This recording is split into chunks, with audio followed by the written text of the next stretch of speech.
It's time for a brand new £5 video game challenge in a brand new CEX. We are down in Hinckley near Leicester, trying to dive in and see what we can pick up for the sum of £5. I actually think I went slightly over budget on this episode, but you guys will see exactly what I picked up later in this video. Now we're having a pretty good look around this, and this was the first time I've ever seen retro games advertised like this in CEX. As you guys can see, they've got basic kind of PS2-esque kind of cases with printed versions of what the game is. So here we have Pokemon Blue, and it does tell you on the price label whether or not the game is boxed or unboxed. Now I'm going to tell you a little story about boxed or unboxed, because I was queuing and I saw a chap bring in 2 bags of retro games.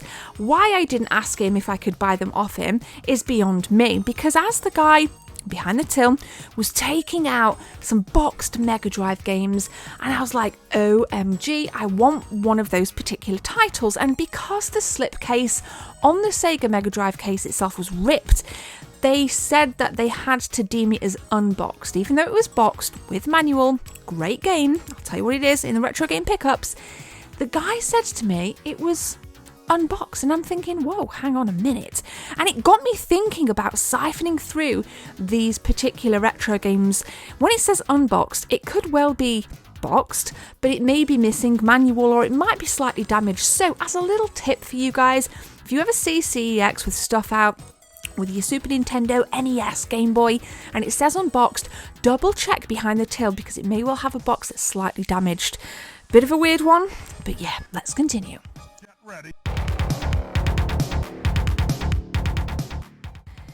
Now you guys can already see that the Hinckley CEX has a beautiful library of Game Boy games, GameCube games, really decent stuff actually, and not badly priced. I picked up lots of additional things and I'm excited to show you guys exactly what it was.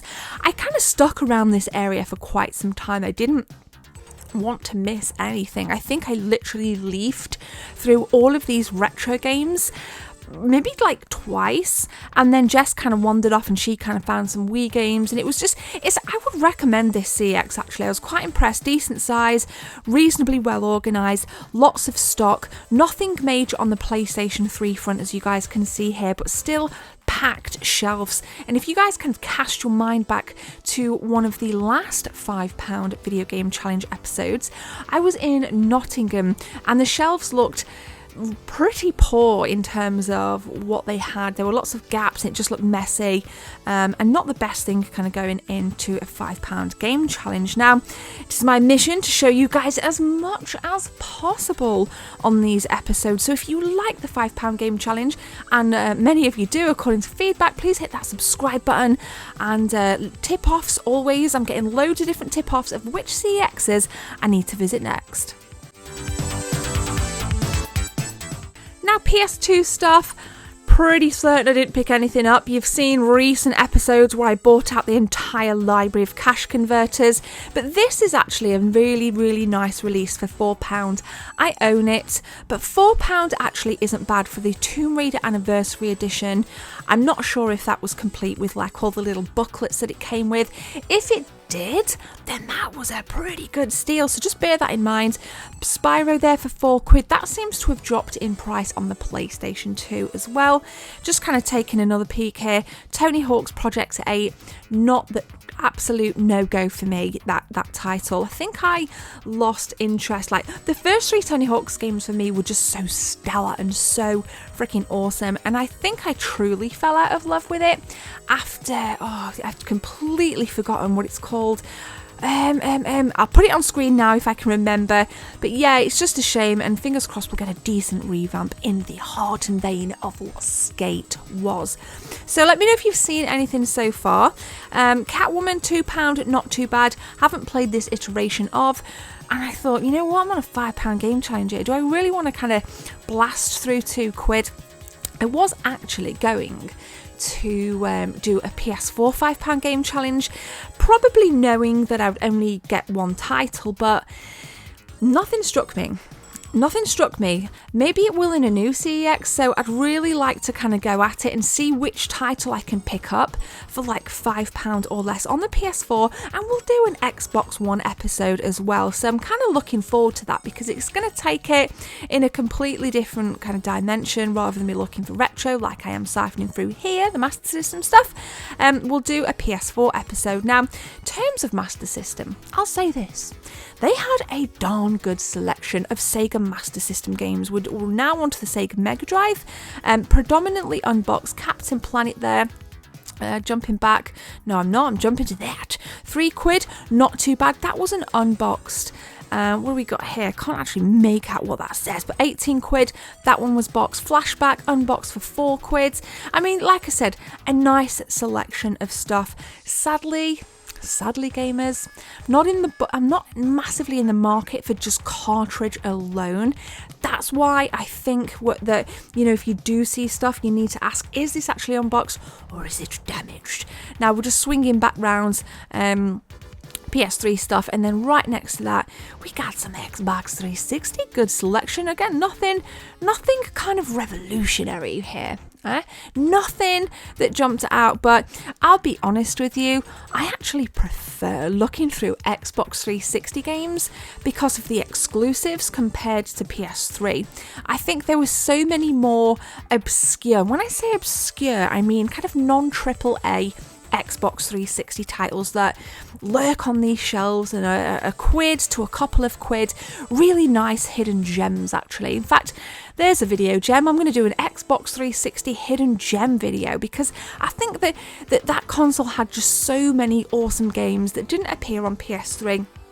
And obviously before Mass Effect came, Mass Effect 2, before Mass Effect 2 arrived on the PS3, that was the reason I purchased an Xbox 360, because I just wanted to play Mass Effect 2. I mean, it was so good back then, so many exciting games, and it's just a shame that the Xbox One hasn't lived up to its predecessor in terms of having the exclusives. Now, as you guys can see, we have a packed Nintendo Wii, and this happened to me last time. Just actually not the Wii sign down.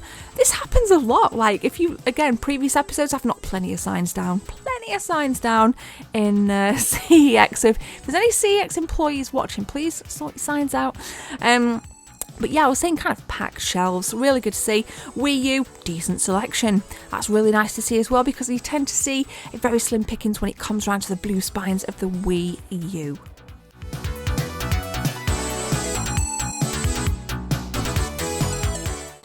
So I just want to say a huge thanks to Jess in this episode, because she actually picked out some really decent Wii games. I've got Manhunt here for £2.50. I'm thinking we got to stream some Manhunt, guys. I'm pretty sure we can get a stream done of Manhunt. What do you think? Should we do a Manhunt stream? Let me know in the comment section below. I'm pretty sure I'll get predominantly yes. Again, really nice stuff. Wii's a great time to collect for, nice and cheap. Here's me just kind of heading back. I think at this point I'd got the majority of titles that I wanted to kind of snag, and I think you actually may see me pick up a few additional things here that were outside of the £5 game challenge. Like I said, I think I was a little bit over budget. I've done that once before on this in this series, and that's because it's just getting harder and harder to do, but I love it because it's adding to the challenge. What am I going to get? The rules are, remember guys, no FIFA games and no doubles. So I can't buy games that I already own. If I do, it's a genuine mistake, and I'll probably just give them away if I do come across any doubles. But like I said, slightly over budget, so apologies. Hope nobody's tight on price with the £5. Here's a thumbnail that didn't use. I'm going to keep that in just for shits and giggles. But yeah, I'm just kind of scoping out like anything I've missed on the retro, anything missed on GameCube. Did pick up a GameCube title. £22. It was a bargain. You're going to see it in Friday. I'm excited. It's actually a really awesome 4-player game. Fantastic. And I also picked up that. So there's a sneak peek as to a couple of things I picked up. You may actually see, give me the camera, thank you, Jessie. You may have actually seen a couple more things in my hand, to be fair. But nonetheless, we're just about to queue up and pay. We're going to take a look at some Amiibo, which were looking pretty darn nice, actually, as I was queuing. And then we will have a look at what I purchased. So guys, I love the £5 video game challenge. If you love it too, leave a like. Let us see if we can get this video to 183 likes. Pretty random. Hit that subscribe button, and if you're kind enough and you want to sponsor this channel for £1.99 a month, hit that join button or link in the chat. You'll also appear in every video on the end slates with your name. Thanks guys, see you in the next one. My name is Gemma, take care, see you soon.